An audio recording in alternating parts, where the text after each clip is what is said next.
Commercianti, residenti, lavoratori della zona partiranno tutti a piedi, attraverseranno il ponte di Volta Barozzo, ormai simbolo della battaglia contro le rotaie, e percorreranno via Facciolati unendosi agli altri comitati. Chiedono che il sindaco Giordani li ascolti, basta con le decisioni prese senza consultare i cittadini.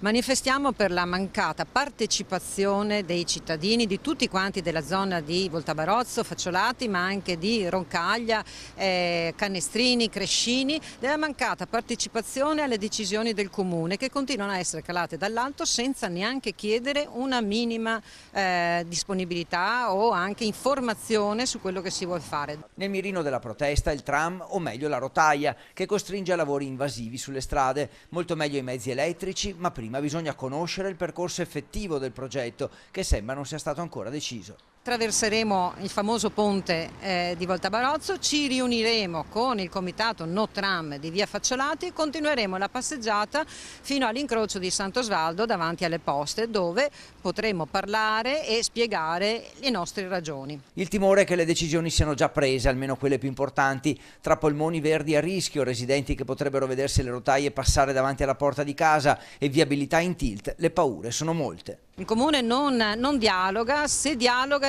solamente con la parte che gli può dare ragione, cosa che non siamo certamente noi.